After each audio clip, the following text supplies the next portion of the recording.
Hello guys, welcome back. And today we are going to do one more interesting topic, Gaussian current. Myself, you know well, Anand. Okay. So बेटा पिछले lecture में हम लोगों ने electric flux के बारे में थोड़ा सा डिटेल में जाना था, है ना। और इलेक्ट्रिक फ्लक्स क्या थी? The number of field lines passing through the area, है ना, यूनिट एरिया कह लो। और हमेशा जो हम लोग लाइंस लेते थे वो क्या होते हैं, उनकी डायरेक्शन बेटा बाय कन्वेंशन क्या थी, रेडियली आउटवर्ड्स ही रखी है हम लोगों ने। ऐसा बुक्स में भी लिखा है, एक्सपेरिमेंटली हम लोग करते हैं तब भी हम लोग ये लेके चलते हैं कि by convention we have chosen that the electric field lines are radially outwards. ठीक है, उसी एप्लीकेशन को हम लोग यूज करते हुए आज एक और इंटरेस्टिंग फिनोमेना, एक और इंटरेस्टिंग साइंटिस्ट के बारे में जिन्होंने कुछ हमें दिया है, क्या दिया है वो तुम लोग पढ़ने के बाद ही पता करेंगे। गॉस के बारे में जानते हैं। किसके बारे में जानते हैं? गॉसियस थ्योरम। फर्स्ट स्टार्टिंग में द गॉसियस थ्योरम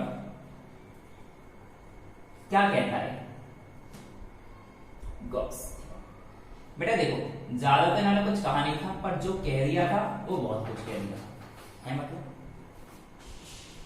इन्होंने कहा था कि जो नेट फ्लक्स है, जो नेट फ्लक्स है किसी भी बॉडी का, the net flux on a body या ऑन अ स्फेरिकल शेल या ऑन अ कंडक्टिंग सरफेस कुछ is 1 upon epsilon naught times the charge enclosed by a Gaussian surface। अब सर ये Gaussian surface क्या है बेटा, डिटेल में बताएंगे, आराम से, टेंशन क्यों ले रहे हो? टेंशन आज तक ली है कि हम लोगों ने, आज तक नहीं तो क्या लेंगे? बिल्कुल सही, तो टेंशन लेनी नहीं चाहिए। ठीक है बेटा, ये देखो सबसे पहले तो एक हमारे लिए ये नया वर्ड है Gaussian surface, है ना। अब what do we mean by Gaussian surface? देखो बेटा, गॉसियन सरफेस एक ऐसी इमेजिनरी सरफेस है। कैसी सरफेस है? इमेजिनरी, जो वास्तविकता में नहीं होती। जैसे कि मैंने आपको बताया था, इलेक्ट्रिक फील्ड लाइंस क्या रियल है? नहीं। लेकिन उनकी प्रेजेंस, उनका फील्ड जो रिप्रेजेंट करते हैं वो रियल है, पर वो खुद रियल नहीं है, कोई भी, है ना, इमेजिनरी है ना। तो ऐसे ही Gaussian surface is also imaginary surface. कैसी सरफेस बेटा? इमेजिनरी सरफेस है, जो हम लोग खुद मानते हैं कि इसके अराउंड होगा। और क्या कैलकुलेट करने के लिए? इलेक्ट्रिक फ्लक्स कैलकुलेट करने के लिए हम लोग यूज करते हैं। इलेक्ट्रिक फील्ड भी कैलकुलेट कर सकते हैं उससे, और अगर इलेक्ट्रिक फील्ड आ जाए और कोई टेस्ट चार्ज या सोर्स चार्ज आ जाए तो हम लोग उससे फोर्स भी कैलकुलेट कर सकते हैं, F इक्वल्स टू QV से। ये तो हम लोग पिछले लेक्चर में पढ़ चुके हैं। अब बेटा मान लेता हूं मैं कि मेरे पास एक पॉइंट चार्ज यहां पर Q, एक पॉइंट चार्ज Q। अब इस Q के अराउंड में एक गॉसियन सरफेस बना लेता हूं। क्या बना लेता हूं? Gaussian surface, a spherical Gaussian surface. अब बेटा ये है नहीं, ना है नहीं, ये मैंने माना है। और इस Q की वजह से जो इसका एरिया वेक्टर होगा, एरिया वेक्टर जो इस स्फीयर का होगा, वो किस तरफ डायरेक्शन देगा? अभी क्या बताया? बाय कन्वेंशन ले लो, वो रेडियली आउटवर्ड ही रहेगा। तो कहीं भी पॉइंट ले लो, यहां पे लेना चाहो यहां पे ले लो, कहीं पे भी ले लो यार, आपकी मर्जी है, कहीं पे भी, वो हमेशा रेडियली आउटवर्ड है।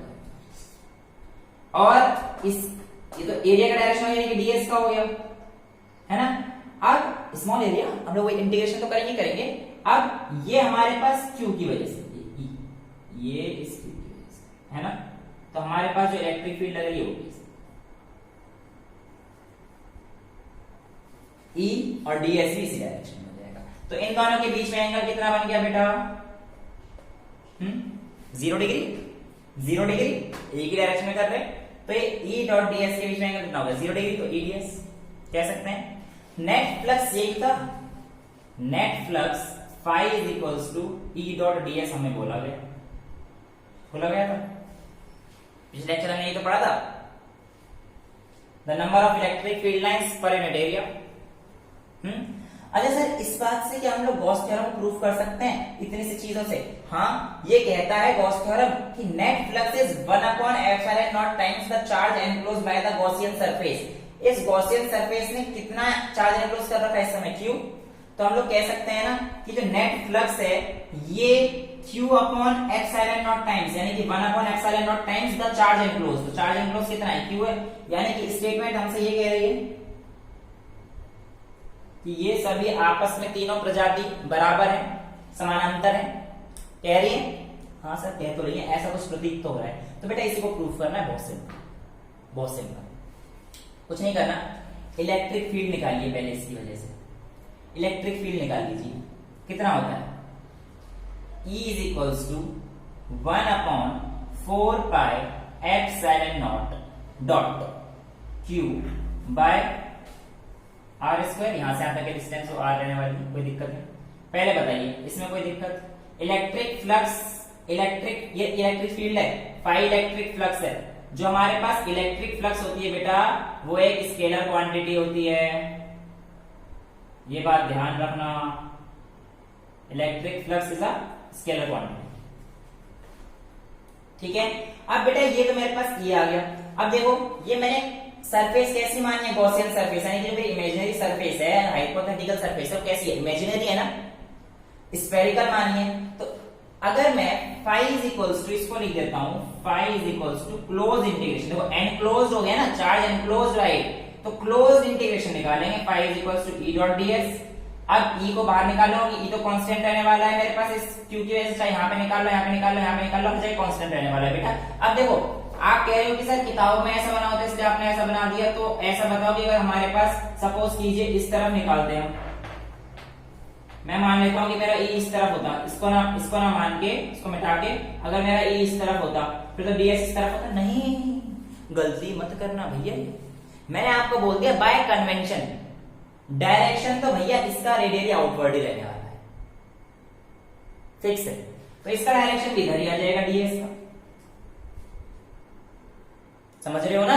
तो जब इसका डायरेक्शन इधर है, इलेक्ट्रिक फील्ड भी इस तरफ होगी, तो अब भी cos 0 एंगल बना, कहीं भी निकाल लो, यहाँ पे निकाल लो, तुम्हारी मर्जी, छोटे से एलिमेंट की वजह से, E इधर डीएस इधर 0, कहीं भी निकाल लोगे बात वही आएगी। तो स्मॉल एलिमेंट के से E बाहर आ जाएगा, डीएस का इंटीग्रेशन ऐसा आ जाएगा, और सरफेस एरिया ऑफ स्फीयर क्या होता है, कर देते हैं ना, इतना क्यों पंगा लेना, phi is equals to E और इंटीग्रेशन ऑफ डीएस को मैं S लिख देता हूं फटाफट से, और S की वैल्यू डाल दूं सीधा E डॉट, यार ये cos थीटा हो जाएगा, मैंने cos 0 लिखा नहीं है, वो चीज तो समझ जाना, पिछले लेक्चर में समझ गए ना, एंगल बनाया बना के दिखाया था ना, नहीं तो पिछला लेक्चर देख लेना थोड़ा सा। तो phi is equals to E dot ds आ गया बेटा। अब फाई इज इक्वल्स टू कितना आ जाएगा, E इंटू 4πr आ गया, आ गया। अब फाई की वैल्यू, E की वैल्यू हमने निकाल रखी है 1/4πε0 q times of r square, यहाँ पे वैल्यू पुट कर दो, phi is equals to 1/4πε0 r square dot q, और E की वैल्यू आ गई into 4πr square, 4πr square से 4πr स्क्वायर बचा, और phi is equals to q times ε0 हो गया। अरे वाह सर, ये तो बात यही आ गई है जो आपने बताई थी। हाँ तो बेटा ये तो डिराइव करना था ना गॉसियन थ्योरम से, ये तो डिराइव करना था, समझ में आता है क्या, कोई दिक्कत नहीं है, आगे चलें, पक्का समझ आ गया, ठीक है। डस्टर साहब जाओ रब करो फटाफट। अब बेटा हम लोग क्या करेंगे कि न्यूटन साहब का, है ना, नहीं कूलम का, न्यूटन तो कूलम के उसमें था ना, जब हम लोग प्रिंसिपल ऑफ सुपरपोजिशन पढ़ा था, है ना, वहां पे F12 F21 करके दिखाया, तो वहां बताया था ना कि मैंने कि भाई न्यूटन के अकॉर्डिंग्स में कैसे है, F21 is equals to F12, Newton के थर्ड लॉ के अकॉर्डिंग था। अब मैं गॉसियस थ्योरम को प्रूव करके दिखाऊंगा कि भाई कूलम्स लॉ को कैसे ऑब्टेन कर सकते हैं। Coulomb's law from Gauss's theorem कर देते हैं, ठीक है। तो कूलम्स लॉ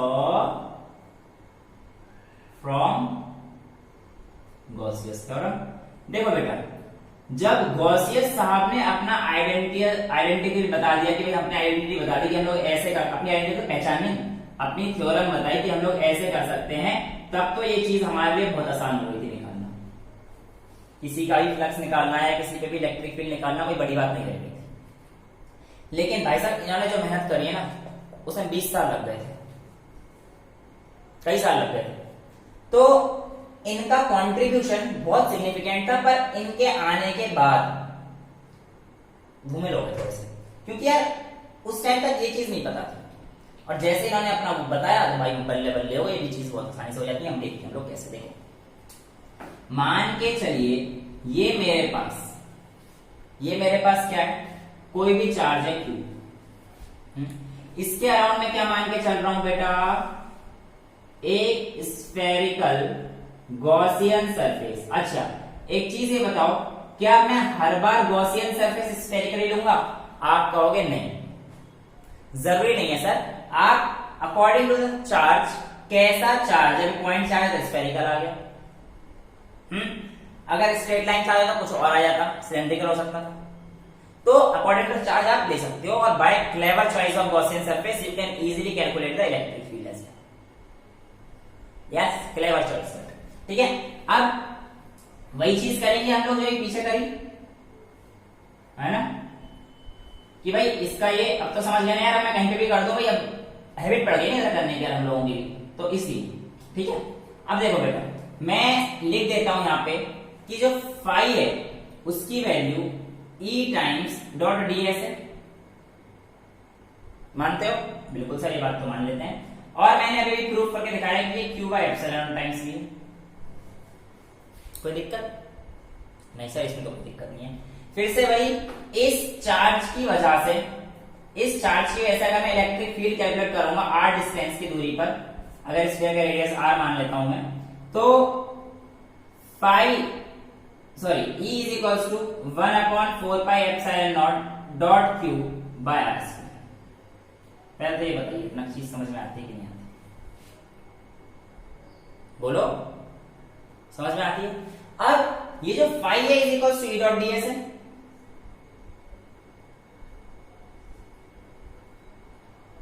यहां से हम लोगों ने q by epsilon naught proof कर दिया,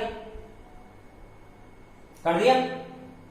अब देखो बेटा, मैं अगर यहाँ पे वैल्यू डाल दूं, यहाँ पे वैल्यू डाल देता हूं, तो Q की वैल्यू निकाल दो। यहाँ पे Q की वैल्यू कितनी जाएगी? E times 4 pi epsilon naught r square. देखो ना, Q is equals to E dot 4 pi epsilon naught r e। आ जाएगा?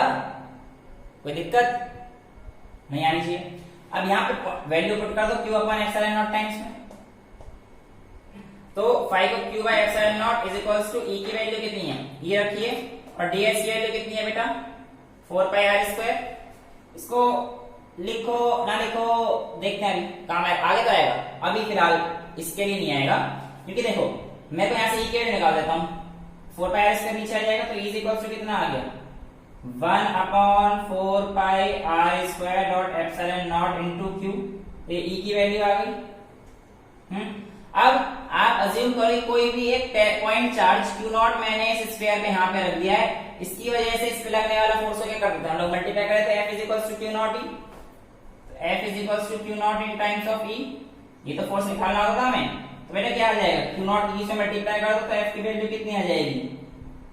1/4 pi epsilon naught dot Q by r square into Q naught, और यही हमारे पास derivation of Coulomb's law from Gauss's theorem होता है। स्टेटमेंट आप लोग लिख लेना यार, मैंने टाइम वेस्ट ज्यादा नहीं किया है स्टेटमेंट लिखने में, चीजें समझो ना, मतलब समझो। अब देखो, मैं आपसे कहता हूं शो कीजिए कि एक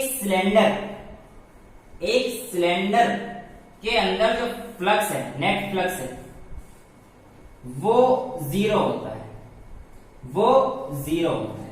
कैसे शो करेंगे? देखिए, इसमें आपको कुछ भी नहीं करना, बहुत आराम से अपने आप ही जीरो हो जाएगा। क्यों? देखो बेटा, ये मेरे पास आ गया एक सिलेंड्रिकल सरफेस, है ना, इसमें तो कोई डाउट नहीं है, कोई डाउट है इसमें? नहीं सर। अब इस सिलेंडर का ये मान लीजिए S1 है, ये मान लीजिए S2, और एक सरफेस एरिया तो ये भी है ना वाला, कर्व वाला जो होता है सिलेंडर का, एक कर्व सरफेस एरिया होता है ना वाला, ये मान लीजिए S3। अब जो इससे होगा वही इससे होगा, वही इससे होगा, वही इससे, स्मॉल एलिमेंट सबसे ये होगा, है ना। मैं इसको बाद में इंटीग्रेट करके बड़ा ले सकता हूँ। एक मैंने मान लिया, पर एक सरफेस ये है, एक सरफेस ये है। मैं मान के, आप इलेक्ट्रिक फील्ड डायरेक्शन एक फिक्स कर दो, मैंने मान के चल ली कि इलेक्ट्रिक फील्ड डायरेक्शन ये मान ली, ठीक है। अब मेरे को ये पता है कि भैया जो एरिया वेक्टर है मुझे बताता है कि डायरेक्शन किस तरफ है, कि भाई हमें सरफेस की सिर्फ मैग्नीट्यूड तो काम चलेगा नहीं, तो डायरेक्शन पता होना चाहिए कि भैया किस तरफ पॉइंट कर रहा है इलेक्ट्रिक फील्ड। तो हम लोग क्या कर रहे हैं, बाय कन्वेंशन मान के चल रहे हैं कि वो रेडियली आउटवर्ड्स है, मान के चला है अब तक, ठीक है सर। इलेक्ट्रिक फील्ड भी इस तरफ, तो ये इस तरफ इलेक्ट्रिक फील्ड, और ये S1 की डायरेक्शन भी इस तरफ हो जाएगी, ये E तो हमारे पास इस तरफ देगी। अब इसका देखते हैं ई इस तरफ है, इसका रेडियली आउटवर्ड्स किधर होगा, इधर ना, ये हो गया ना बेटा इसका रेडियली आउटवर्ड्स, ये देखो ना ये भी आउटवर्ड, हर जगह फील्ड रेडियली आउटवर्ड लगा हर जगह।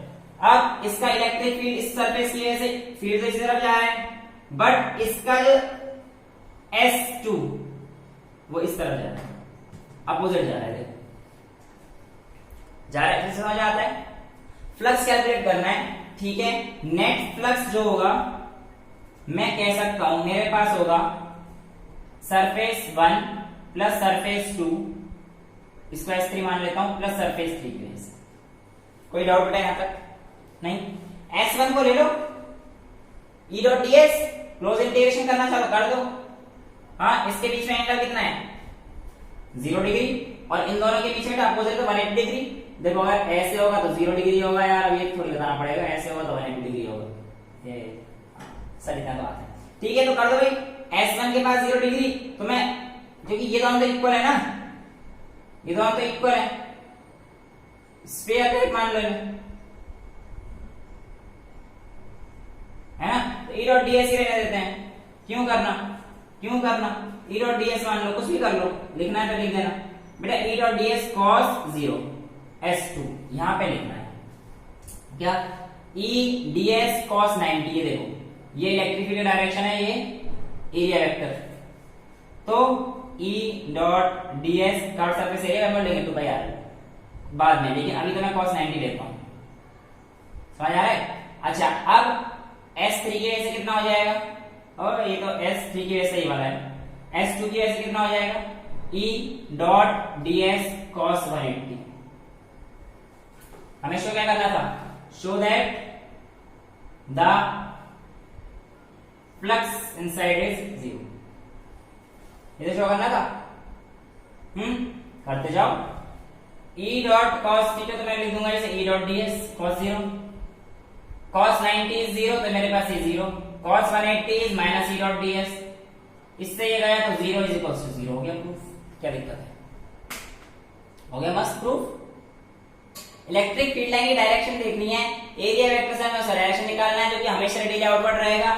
इन लेक्चर में तो कोई दिक्कत नहीं आनी चाहिए बेटा, गॉसियन सरफेस बनानी आ जानी चाहिए, वो अभी हम लोग आगे भी न्यूमेरिकल्स जब करेंगे ना बहुत अच्छे से समझ में आ जाएगी। 1-2 लेक्चर और होंगे इसके, चैप्टर खत्म हो जाएगा आसान।